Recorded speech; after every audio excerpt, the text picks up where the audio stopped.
As businesses around the world buckle in and brace themselves for the impact that the coronavirus pandemic will have on their operations, proper crisis management has become a necessity for company leadership. Yet only 54% of companies have a crisis plan in place. One of the most important actions that business leaders can take in the event of a global crisis event like COVID-19 is to quickly implement a plan to communicate company-wide updates. That's why Beekeeper prepared a general list of internal communication tips to help you effectively communicate with your team during a crisis situation. Download Beekeeper's free crisis communications checklist today at www.beekeeper.io/crisisavertedpodcast. That's www.beekeeper.io/crisisavertedpodcast.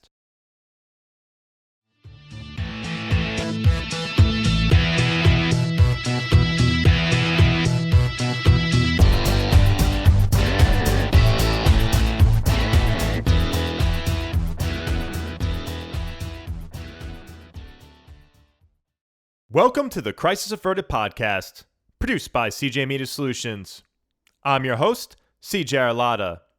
In this episode, I speak with Carrie Simpson, founder of Managed Sales Pros, one of the only sales prospecting firms in North America focused solely on the technology channel. During our conversation, she shares how she overcame challenges when starting her business and what she did to solve staffing issues during the COVID-19 pandemic. Feel free to send me your feedback at cj@cjmediasolutionsllc.com. Oh, and if you're listening to the Crisis Averted podcast on Apple Podcasts, please leave a rating, review, or both. I'd greatly appreciate it. Thanks for listening. Carrie, thanks for coming on the podcast today. Oh, it's my pleasure. Thanks for having me. So for listeners who aren't familiar with you, mind telling us a little bit about yourself, your background, and what you're up to now? Okay, well, my name is Carrie Simpson. I am the CEO and founder of Managed Sales Pros, which is a lead generation company that focuses on the IT channel. We support distributors, manufacturers, vendors, and resellers by identifying new opportunities and scheduling sales appointments. We've been doing that for about 7 years now. I think we're one of the only companies in North America that is still outbound phone only. We don't do any email. We don't do any digital. We are strictly an outbound calling company. I also founded a company in Las Vegas called Everywhere Managed, also an outbound lead generation company, but Everywhere Managed focused on all kinds of different opportunities in addition to doing the fulfillment for Managed Sales Pros. And I exited from that company in September. So things are changing a little bit for me, and it's been exciting. My next move is going to be something in digital. I've been fascinated by watching people pivot through the pandemic. So I'm going to take a little time off to go surfing, and then I'm going to come back with some new energy for a new project. Well, that's exciting news. So tell us a little bit about the story behind both of your companies. Why did you decide to launch them, and what were the problems you were looking to solve? So when I started Managed Sales Pros, I wasn't really looking for anything other than a job that I could do from my house while my infant daughter was sleeping. I had previous experience in telemarketing. Most of my sales career has been outbound phone, and I did some larger projects for enterprise companies. I worked for MapInfo, I worked for Reynolds and Reynolds, I worked for Avara. I set up their sales development programs, and then really would test and execute everything, hire some SDRs for them, and then move on to the next project, which was a fun way to spend time. And then I went to rehab like 16 years ago, and when I got out of rehab, I didn't really want to go back into sales. I just didn't need the boozy lunches anymore. I didn't want that kind of rah environment. And I ended up going back to school and becoming a personal trainer. Like, fitness was something that was really important to me, especially through getting sober. And it was something that I felt I could share with other people and really enjoy. It turns out that being a personal trainer for me was a terrible job, because not everybody really wants to get in shape. So I found it Right. frustrating. I didn't find it joyful, and I was finding that it was taking away the experience that I liked, which was like, I liked moving my body. I liked being fit, but I found people that didn't want to be fit really frustrating. So I I kept at it for a little while. I liked teaching group classes. That was kind of fun. But then I got pregnant very late in life again. So at 40, I was expecting again, and quite by surprise. So it's hard to teach a step aerobics class when you're 7 months pregnant. So I had to go looking for something else to do. And I thought, well, I'm really good at cold calling, and I like that part of the job, and I wouldn't have to do all the other stuff, right? I don't have to go to lunch. I don't have to close the deals. I could just do the beginning part of the sales process. And people hate cold calling, so probably somebody would like me to do their cold calling for them. And I just started calling companies in Winnipeg locally and saying like, hey, could you use someone to do your cold calling for you for about 20 hours a week? That's how much time I have. And finally someone said yes, and they were like, well, how much do you charge? And I was like, oh, $30 an hour. And they're like, yeah, that's great. And I'm like, damn, I'm not charging enough. Right. Should ask for more. Yeah, so that's how I started. And then I ended up just kind of acquiring another client here and another client there. And then somebody asked me if I could support a managed IT company. They had been sharing a telemarketer who was a little bit flaky, and I'd been doing well on their campaign. And I was like, yeah, sure, I can do that. And I Googled managed services, and I'm like, how hard can it be? Turns out it was not that hard, but it's definitely labor intensive, right? There's a lot of work and a lot of calls that have to get made to turn over a managed services opportunity. But it went really well, and then that MSP introduced me to a bunch of their peers. So that was my first kind of foray into the channel, and so they introduced me to some people they knew, and then I started going to shows and realized first that most MSPs had the exact same sales challenges, right? They were started by techs, and the techs were introverts, or they were just really in love with technology and not really in love with people. And either because of or in spite of themselves, they'd gotten their company to a point where they were viable, but they didn't know how to grow it from there. And they'd tried things and they'd failed. And there was this moment where I was like, okay, we need to change everything we're doing. We're not gonna work with any other kind of company from here on in. This is it. This is all we do. We're gonna get super niche specific, and that means I only have to train one talk track. Every caller gets trained the exact same way, and every program gets done the exact same way. That's how we're going to scale, and it just took off. Right? Like, turns out people hate their cold calling so much that we were a $1 million company by year 3, and we were self-funded and uneducated. Like myself, my sister, and my mother started this business. And none of us have college educations, and none of us had been in business before. And it was a really interesting process. And then we kind of got to the point where we wanted to grow. We weren't sure how to do it. And I was at actually a Robin Robbins event. And I don't remember who the keynote was at the time, but I do remember them kind of putting a challenge out to the audience to think about things differently. And I had this moment where I was like, oh, the MSPs are the product. They're not the client, they're the product, right? So I had this database of all these managed service providers that we'd either called and prospected to get their business, or, they had called us and asked about it. And I was like, oh no, we're going to start working with the vendors. That's where the money is. So we started building that process out, and that became our biggest revenue generator now, is working with vendors who are trying to connect with managed service providers. And we maintained ownership of all of that data. So we have a list of 80,000 service providers in North America, and we know everything about them. Like, we've called on behalf of, at least 20 vendors a year, every year for the last 6 years. I can tell you anything you want to know about the market. Tracy and I used to go to parties at the events and play a game with people, because we had our CRM on our phone, and we'd just be sitting at the bar and say like, hey, if I can tell you 2 facts about your business that a stranger shouldn't know, you have to buy the drinks tonight. And they're like, yeah, okay.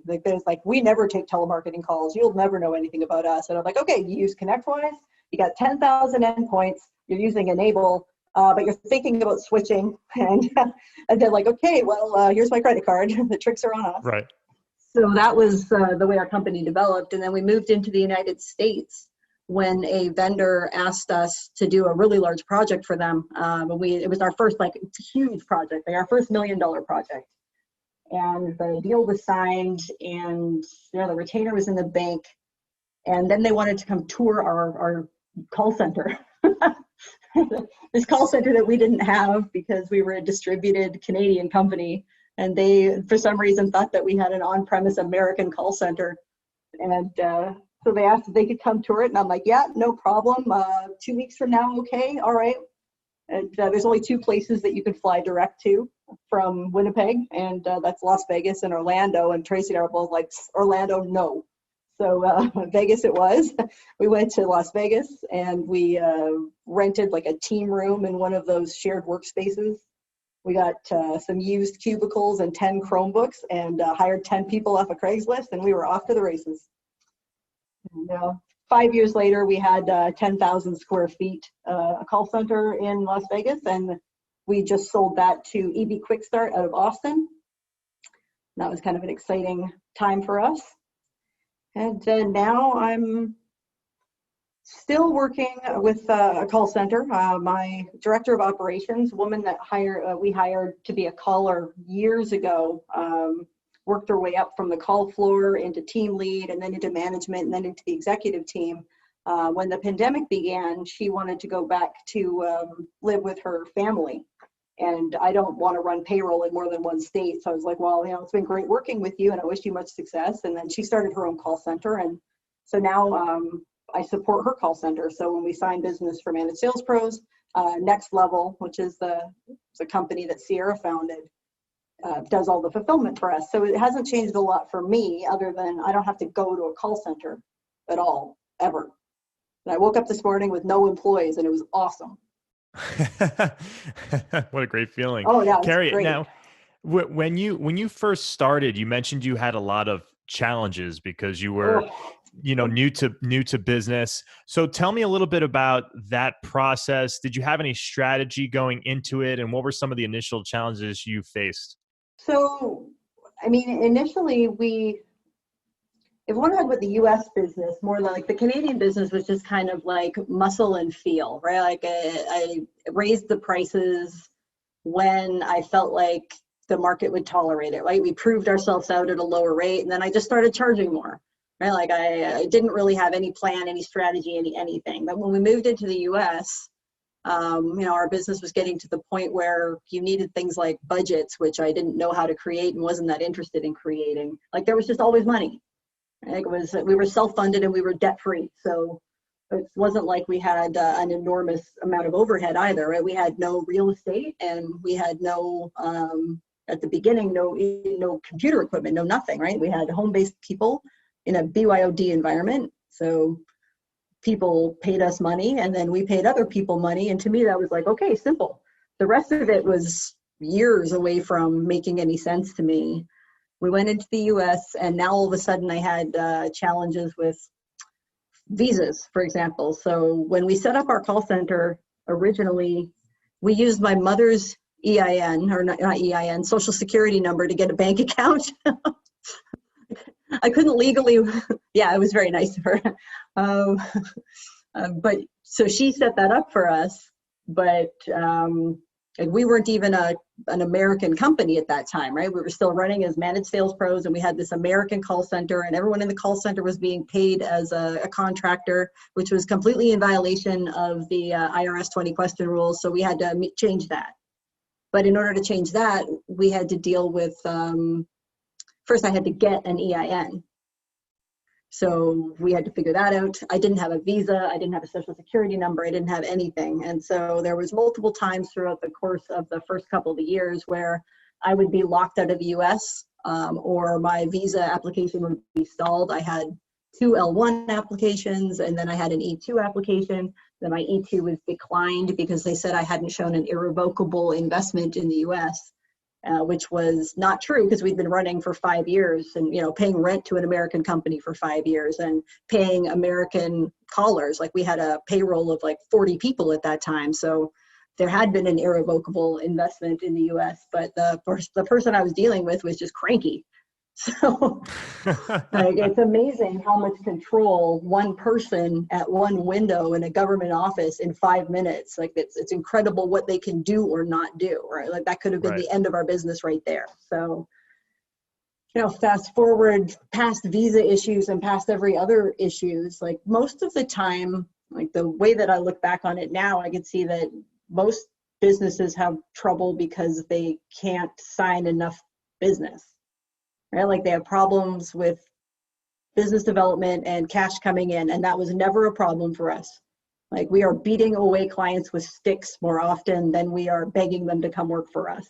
We only have so many people, we can only execute on so many contracts at once, and there's always more people behind them. So the biggest challenge we had was staffing. Right? It was never, can we get enough business in the door, or do we have enough cash to do this? Because I don't think I ever made a decision based on, can we afford it? I didn't even learn how to read my P&L till we'd been in business for 5 years. So I never was like, did we make payroll? Awesome. On to the next thing. Like that's all Right. I ever cared about. Did we make payroll? Did we make payroll? Did we make payroll? And I understand now that if I'd run my business differently from the beginning, I would have been a wildly profitable company.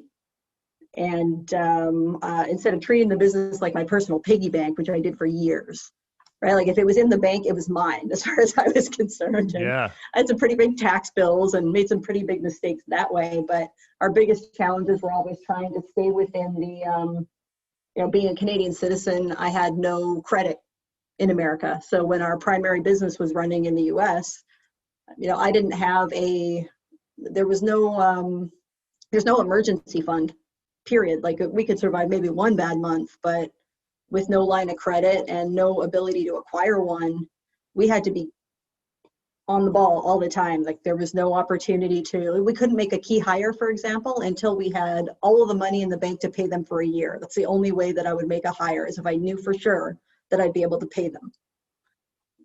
So that was a big, big challenge. Carrie, what made you want to change the way you looked at your business? You said, you mentioned that you weren't able to read your P&L until year 5. What made you pivot? Well, I almost missed payroll in year 5. It turns out that I hadn't, by the way. My mom is just mean. There was a payroll error. So somebody had submitted, instead of 72.5 hours, 7,250 hours. Oh, Right? geez. So nobody caught that. And mistakes like that happen. That was probably the biggest one that ever happened for us. But my mom called me, and my mom was our operations director, and said, like, we're going to miss payroll. And I was like, what? By how much? It's like, oh, by $1,000. And I was like, no. Like this is, and it was on, I believe it was like our 5th birthday. Like we'd been in business for 5 years. And, technically, if you look at the statistics, by 5 years, you should be a viable company. There should be no way on earth that you should be missing a payroll in year 5. Right. So I remember it was a matter of pride, right? Like I take money out of my own account and fund the payroll, of course, but I was like, no, I'm not doing that. It's my birth. Like we're not doing that. We're not missing payroll. So I'm like in the office and I'm grinding the phone. I'm like, I'm going to close business today. I'm going to get that money in today. I'm going to get some receivables in today, whatever, but I am not doing this. And then it's like 6:00 Pacific time. I'm still $1,000 short. I'm going to have to push that money in from Canada or from my own personal account. And I can remember like sitting in my office crying, like feeling like such a failure. And then my mom let me sit in that for a while. It was also Halloween. So it's like coming up on the anniversary of that. Because I remember I had to go home and carve pumpkins with my kids, pretending that I didn't have the shittiest day ever. And then my mom told me at like 9:00 at night that it had been a payroll error, or it had been a payroll processing error, and that we hadn't missed payroll, because she figured I would learn from my mistake. That's great. Some tough love. Yeah, little tough love. So that was my initial thought. And my business partner, who's also my sister, Tracy Orisco, who is now the director of sales development for Huntress, had wanted to implement Traction, or the entrepreneurial operating system, in our business for years. And I was like, that's boring. I don't want to do that. I don't want to go to meetings. I don't want to have to, I like how things are, right? Like for me, it was suitable. Like it was meeting my needs personally. It was more of a lifestyle business. The idea that we were going to create all this structure and process and it really wasn't attractive to me in any way until that moment where I was like, I got a lot of people that depend on me to get paid. And it's really irresponsible of me to not look at my business as like, what happens if this happens again? Right? Like, that's not fair. What am I going to tell them? So Sure. we hired Jameson West from Connect Strat, and we implemented Traction, which completely changed not just how I looked at my business, but how I managed it day to day. Because I love chaos. I've always loved chaos. I thrive in it. Like, I'm happy to move from thing to thing to thing to thing. And everyone else in my company hated it. Right? Like, they wanted standard operating procedures, and they wanted leadership, and they wanted all of the things that I found boring and distasteful. So, I mean, that really describes the visionary in the Traction process. I was definitely the visionary, and the problem was I was trying to get my face involved in all the implementation of everything. And I'd fixate on things that my team would think were stupid. Like, so something would happen and I'd be like, how come this happened? What are you doing here? And Tracy would be like, why do you even care about that? Why are you even looking at that? What are you even doing in the office today? Just get out of here and leave us alone. She's like, go come up with 10 more ways to make money and just leave me alone. Like, we'll handle Right. this. So there was like this moment where I realized, like, wow, I don't have to be in the office every day, and I can be doing the things that are most beneficial to my business, which is, coming up with other ways to make money, thinking of new ways that we can innovate, and, figuring out how we charge more, and, are we going to move more business to Canada? Are we going to do this? Like that. I had lots of better ways to spend my time. So that changed us from, we had 2 flat years in a row where I felt like we just were working harder and harder and harder. And certainly I wasn't taking home as much money, and I didn't have the margins that I wanted. And I didn't really even understand what margins were at that time, right? Like, that wasn't something I was thinking about.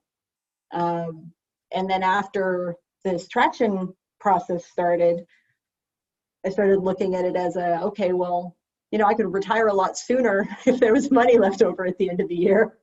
So we started that process, and then I took an MBA program through the Small Business Administration.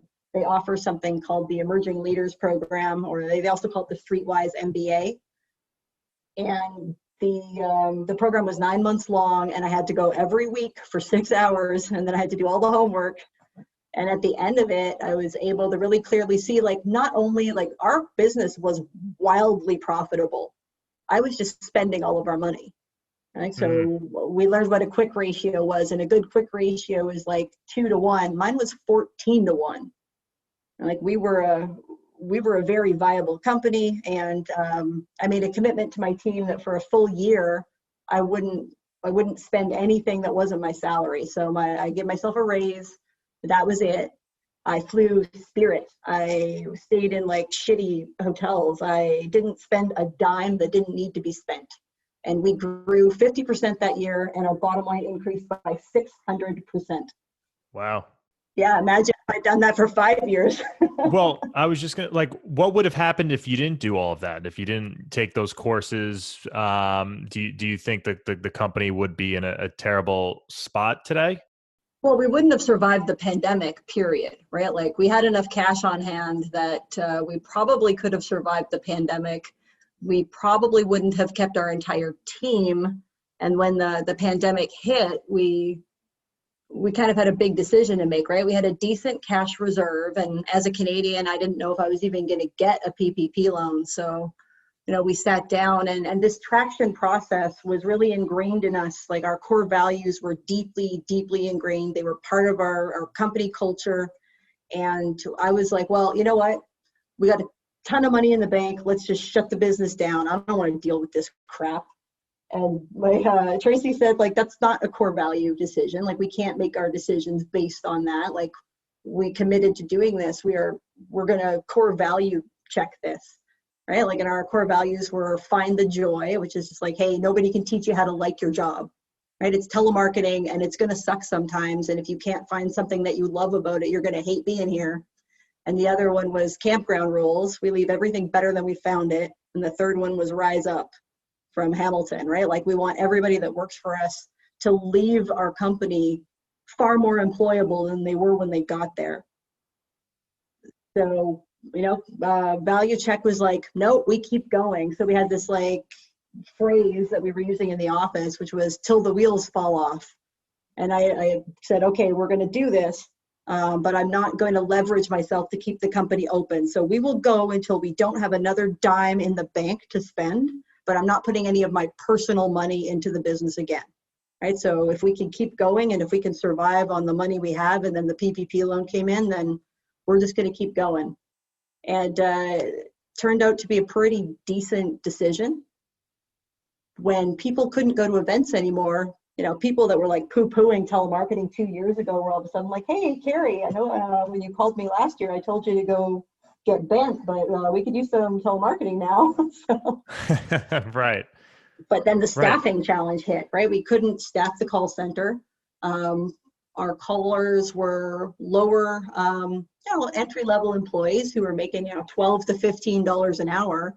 They didn't have luxurious homes with spare office bedrooms, like they were living in one-bedroom studios with their 3 kids that were now not in school, and they didn't even have internet, some of them. So moving them all home was a huge challenge. So when everyone talks about how great it is that the world is pivoting to this work from home model, I think that the income disparity and the just the inequality in the market already is going to be deeply, deeply intensified by the fact that not everyone has an ideal work from home environment, and our people didn't, and they couldn't wait to get back to the office. So we sent them home for safety, and then as we were able, we brought them back in. We had 10,000 square feet, so it's not like we couldn't distance them.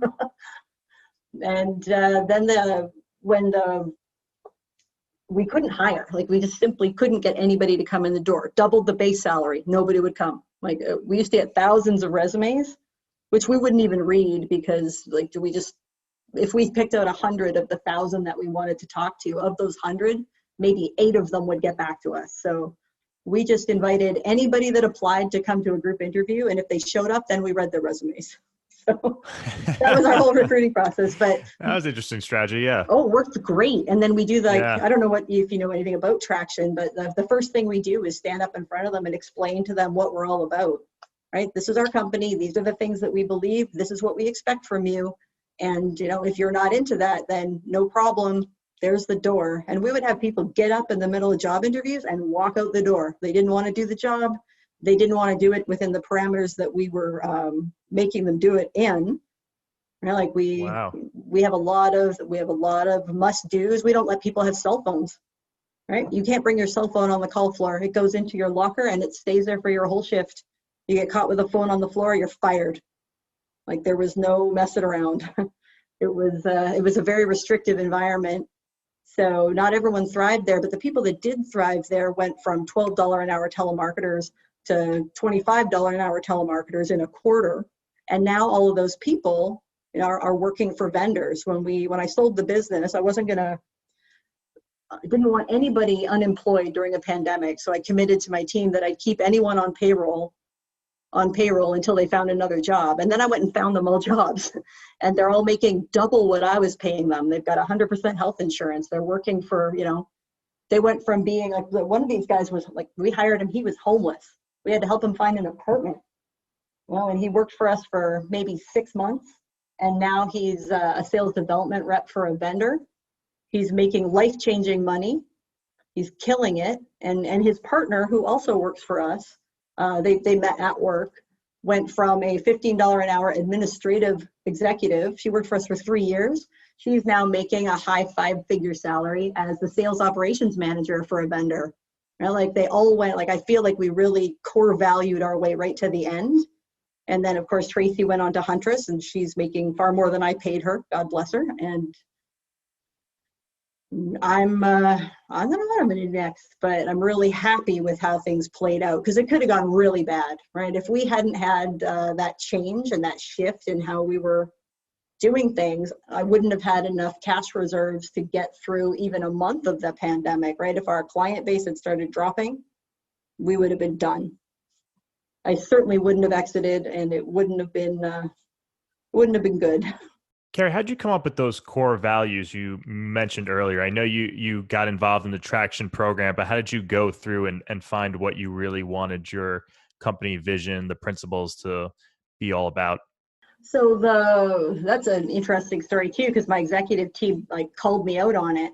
The point of core values, you have this like 2-day process that you go through at the beginning of the traction process, because you can't figure out anything else about your business until you figure out what you believe. Like, who are the people that you want on your team, and what are you really trying to achieve? So our core values were, they had to be things that we already did, people we already were. They can't be aspirational. You can't have a core value that you don't already embody. And the core values that I picked, those 3 that I mentioned, my team was like, oh no, you're not doing any of that. Those are not your core values. So like, you've been angry for a month. You're skulking around here being like shitty to people. Like, I don't see you finding the joy. I don't see you doing any of this. And I was like, but this is who I want to be. And they said, okay, well, you've got a quarter. You've got a quarter to prove to us that these 3 values are the values that you want for the business. And the way that you're going to prove it to us is you're going to do it every day. And if you don't, you can't have them and you have to start over. And I was like, all right, that's fair. And that was a really cool moment, because that was the first time, like, we had new people on that executive team, like the woman that runs Next Level now, Sierra, like, she had been a telemarketer. And now here she is standing up to her CEO and saying, no, you can't have that core value. You know, there was like a great, like, I was kind of pissed at her at the time, but like, if I think about the things that I'm proud of in my business, I'm really proud of the people that had the balls to go start their own company. You know, like, that's, if there's anything that I can like walk away from my business really, really happy about, it's that somebody went from, you know, a telemarketing job to running a business in 4 years. So that's how we found them. Right? Like, I wanted to be that company, and then I had to show them that I could be that person, you know, that could lead from the front, demonstrating those core values. Well, that's the amazing part too, right? I mean, they were willing to hold you accountable for that. They weren't going to let you go. They said, okay, fine. If you want to do that, that's fine. But you got a quarter to, show that those are your values that you would like to instill in the company. You have to follow that, not just talk. It's amazing how different your company is when everyone's aligned with the same values, right? Like, if you measure every decision that you make against the core values, you may not make the same decision that I would have. But if you measured it against the core values, it wasn't the wrong decision, even if it wasn't my decision, right? So we never, ever condemn anyone for making a choice that was core value aligned, right? We try to empower everybody to make decisions based on, okay, did you check it against these things? Great. Okay, well then, that's all we can ask. Yeah. Did you feel like you were making decisions a lot faster once you had those values? I don't feel like we made decisions faster, but we didn't have to make as many decisions as often, right? Like, we weren't Gotcha. constantly interrupting each other. Like, that was a huge, like, we just weren't organized. We weren't an organized business. We were, you know, a bunch of people who'd never run a business, trying to run a business, and everything was important all the time. Like, this client needs this, and that client needs this, and this person is this. And like, it was just like this constant interruption. Nobody ever got any, it felt like no one ever got anything done. Like, yeah, we were a fairly profitable company, but we weren't very efficient internally, right? Like, we're doing 12 hours of work and we could be getting it done in 8. And once we got traction, once we got that cadence, right? Like, everybody meets once a week about this. I only had to go to 1 meeting a week for the last year of my business. My only commitment was I have to be at 1 meeting. It lasts 90 minutes. I think that was my whole, and then I have to come up with like 10 ideas a week that my company or my people would then come back to me and say, bad idea, way too expensive. That one might work. That's a really stupid idea. You must have been high. And then bop, right? Like, that was my whole job, like, come up with new stuff to do. And it was a much better year.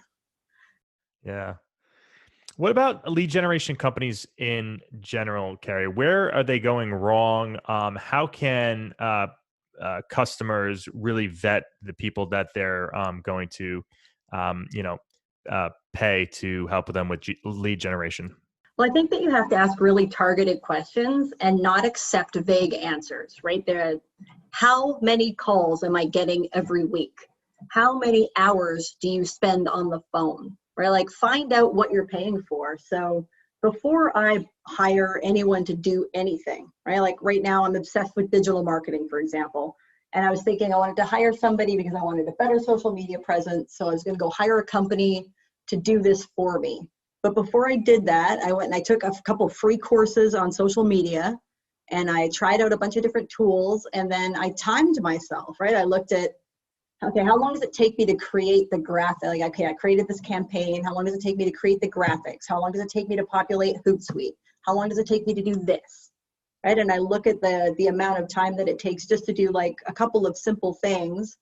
And then I decide, like, is it worth my time to be doing this? Well, no, it's not worth my time to go develop Twitter graphics. But now I know when I go and ask for a quote from someone else to do it, if I know that it takes me 4 hours of time to create 90 days worth of content and they want to charge me $8,000 a month, like, no, I'm not doing that. Like, period. So I think one of the biggest mistakes people make before they go hire a lead generation company is to do any research at all about what average numbers look like, because it's not in my best interest to tell you statistics. And if you don't have any historical data to measure against, how do you know if I'm doing a good job, doing a bad job, doing anything at all? So it wouldn't kill you guys, and I say you guys as like the market in general, like how long does it take you to make 10 phone calls? And what happens on those 10 calls? And can you spend a week or 2 weeks just like making a portion of your day focused on the thing that you want to pay someone else to do? Go figure out like what it looks like. Because then when somebody quotes you, like when I say, hey, it costs $12,000 a month for you to hire a full-time asset, you can say, oh, well, that seems expensive because X, Y, and Z, right? But if you have no barometer for comparing that, like, that might sound like a great deal. Where did you get that strategy from? Is that something you've always done, or is that something that you've learned? Well, I just started doing that myself because I like to learn how to do stuff. I don't like someone telling me how something gets done. I like to figure it out. I like to push levers. I like if I'm interested in something, I'm interested in it enough that I want to figure out everything about it. And I mean, marketing is such a big catch-all that it's impossible to be an expert at everything. And I'd say that's another thing that people should pay attention to when they're going up to the market looking for someone to do lead generation for them. I mean, lead generation is a nebulous term. So are we talking about market qualified leads? And what the hell is an MQL anyway? Somebody visiting your website isn't a lead. Now, like, this is a random person that ended up on your website. And this whole idea around, well, there has to be a lead score. You know, there isn't more than 800 points, then you don't call them. Like, that's absolute bullshit. What are you waiting? You're going to wait, what, like 9 months and then give them a call? Like, call them and find out if they're actually a lead before you start sending them emails nonstop. Every time a company comes to me and they want us to do calling for them, but they want us to dovetail that calling into this amazing marketing thing that they're buying from someone else. So like, great, send me the 20 best leads that you have from that company. I'll call all of them. And they'll send them back, and the highest qualified lead that I ever called for someone was a woman who worked at a car dealership looking for a job. That's why she was visiting the website every week. Right? Like, they're not really measuring anything. So it makes me insane that people are automating all this stuff without doing any work at the front to figure out, like, okay, yeah, you want to figure out what your buyer personas look like. And you and I have this conversation all the time, but in telemarketing, the buyer persona is who picked up the phone. Like, you can't really develop a talk track for a buyer persona because you don't know if you'll ever get to speak to that particular person. So you just have to figure out, like, how do you navigate a company with a conversation versus like, okay, we're developing this strategy and now we're targeting the controller of law firms or whatever, right? But if the controller isn't the person making the IT decision, you just did a hell of a lot of research and developed a whole lot of talk tracks to engage with a lead that this person isn't even the buyer at that company. So I think that people overcomplicate telemarketing. Just pick up the phone and call people. That's what we did. Like, everyone's like, what's the secret to cold calling, Carrie? And I'm like, well, the secret is actually making the phone calls instead of spending all day on LinkedIn trying to find people's names. Right? Like, if you spend 5 minutes researching every call you make, you are never going to get appointments because you need to make 300 calls to get one appointment.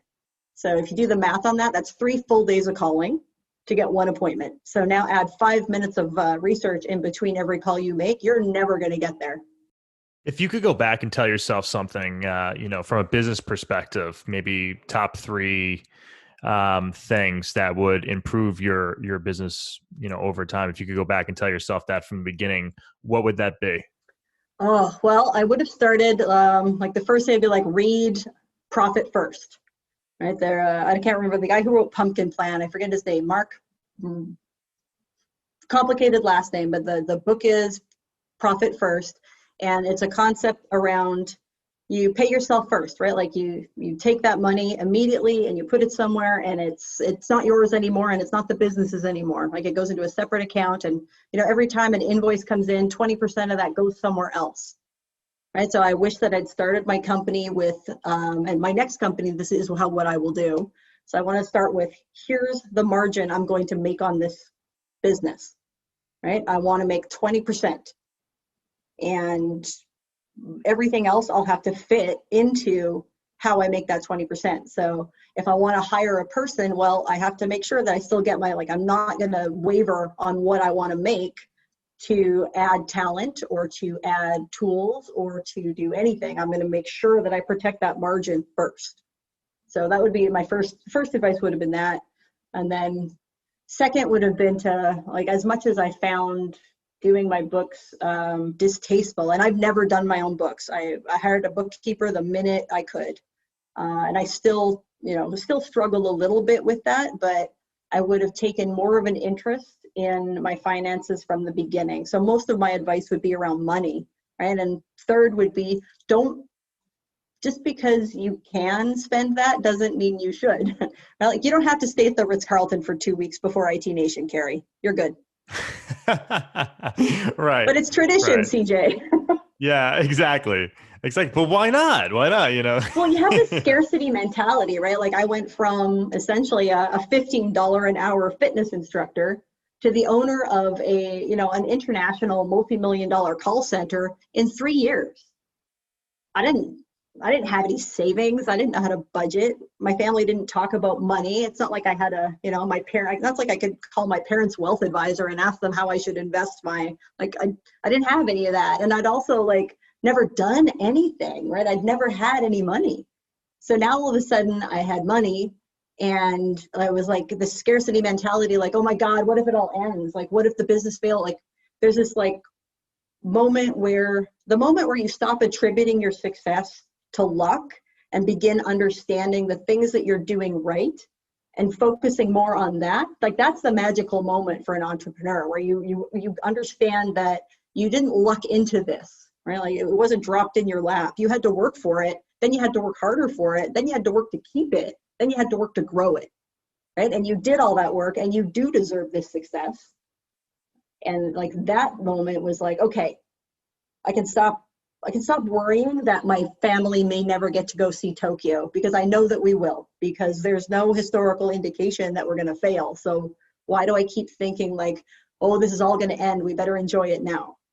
Yeah, I think so many entrepreneurs struggle with that. I actually just ordered, while we were talking, the Profit First book that you mentioned. So I'm looking forward to reading that in the near future. I know we're running low on time here, so I just wanted to ask you. You mentioned a little bit about your next venture and your next business. Could you tell us a little bit more about that? What's kind of your thought process there? What do you hope to achieve?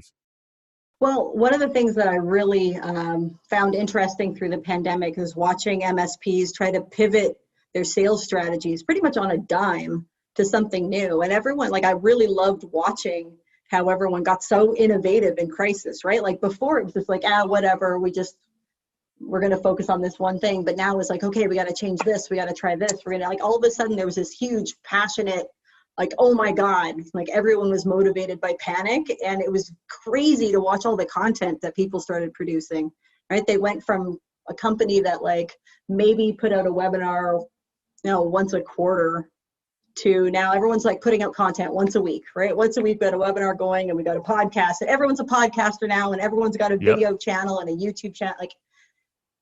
And then you could see the quality dropping a bit, right? Like, okay, we're 3 months into this. We're bored of it now. I'm sick of doing this. I got other things to do now. Our business is normal again. We're not really that worried about it anymore. It looks like we're not going to fail. And then the consistency started dropping, right? So we went from pretty decent webinars once a week to okay webinars once a month to no webinars, right? Like all of a sudden, everyone started dropping off. And I think that there's no reason that a managed service provider needs to create unique content for their MSP. There isn't really a perception in the market that your IT company is any different from that one. And when you're prospecting, for example, like, I don't know what Dave looks like. I don't know if, like, so if I go watch a webinar, for example, I don't know if this is the guy that I talk to on the phone or I don't know anything. It's just, as a business owner, I want to make an informed decision about the things that I'm investing in. So if I'm going to change managed service providers, for example, or if I'm going to change from the way that I currently get support to a new way, or if I'm going to add a security product to my business, I want to go learn about it first. And I don't want to learn about it from the person that's trying to sell it to me, right? Because they're motivated by something different. Like, they just want to sell it. So I feel like we can create a collaborative marketing platform where managed service providers can provide a unique code to their prospects that allows them to essentially track what their prospects are looking at. So instead of making one reasonable webinar about one thing every couple of months, why not give them a whole repository of things to look at? And then I can come back to the MSP and say, all right, here's what your prospects looked at. They watched the one on backup 3 times. They watched 2 different ones on managed breach detection. They weren't that interested in this, or this. This one they didn't like at all. Like, here's where you lost their attention. And I can give them really interesting intent data about the things that their prospects are genuinely interested in. And it'll be significantly less expensive if you look at it from an opportunity cost perspective, because as a business owner, how much time do you have?